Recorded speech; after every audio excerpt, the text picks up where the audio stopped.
Good morning and welcome to Jasiri. We're thrilled to have you join us today as we mark our 1-month anniversary on the airwaves. It's been an incredible journey so far, ladies. It's been a ride and I know there's a lot more coming your way. So once again, good morning. Yay! I know, right? It's so exciting. I mean, from insightful discussions to inspiring interviews, each episode has been filled with laughter, learning, and meaningful conversations. We couldn't have reached this milestone without our amazing audience. And Francois, I want to say a big thank you to you. Thank you so much for cheering us on, for supporting my comedy career. Wow. It means so much to me. Wow. You are the best part of my career. And I want to say thank you. Wow. I'm going to just jump right over because this morning we're celebrating the power of conversation and the joy of sharing stories that inspire, inform, and unite us. And you know, we can't truly appreciate the present or prepare for the future without taking account of the past. So as we reminisce about our memorable experiences and the past month, I say cheers to making more memories. Cheers. Yes. Cling, Well cling. done. Well done, ladies. Well done. That's amazing. Okay, I'll start with you, Blessings. What has been your best moment so far? 1 month is something, but I can't. 1 year, we must wear bells and whistles. But anyway, what's been your best part so far? Aside my comedy, you know, the jokes that I just casually throwing as though I didn't prepare for them.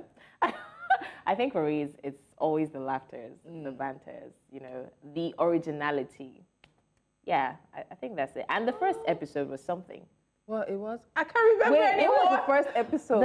I'm literally telling you guys, I can't remember Ever anymore. episode was so, it was beautiful because it was filled with excitement, Yes, you know, these yes. ladies, just, yeah. So, you know, in our post-mortem, every day after the show, we make sure we sit down and we talk about how the show went. We plan for the next show, but we just talk about things to make sure we're giving you what you want. And Lolo said something that really struck me, and she's like, she's excited every morning to come to Jasiri, to be part of the conversations that for a long time in her career, and Lola's been doing this for a long time, I've been doing this, Bookie, you've been doing it for a long time.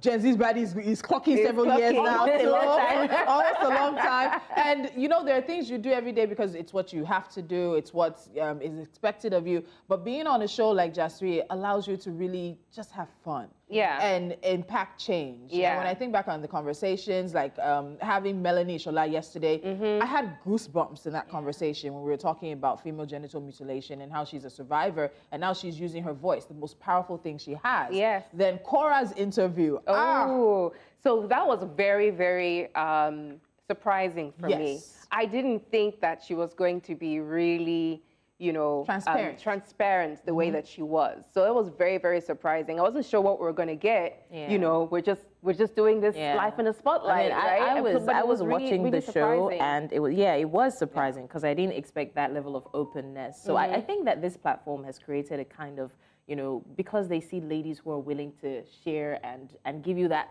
free space to open up, you know, so you just do it by default, and it's been beautiful. So I have to put Bookie on the spot before we leave this conversation. Bookie is our producer. She's stepped in as needed and necessary, and we will hear her in our ear sometimes. Sometimes there was one... On to question 5. There was one post-mortem we had. She looked at Lola and said, "You did not do what I asked you to do."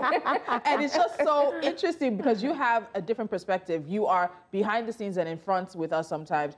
What has been the thing that has probably driven you crazy the most? I think that's probably it. It's okay. So it's two things, and I hope the second thing I'm going to say will not bite us in the behind. So the first thing is, it is that we need to go. We need to move, ladies. Stop talking. And it's like when you have 4 or 5 people on the table, you know, it can get loud and lively, and they just don't want to go. But then the second thing is that we just don't have enough time to, you know, like to talk about stuff. I didn't hear that. I know. But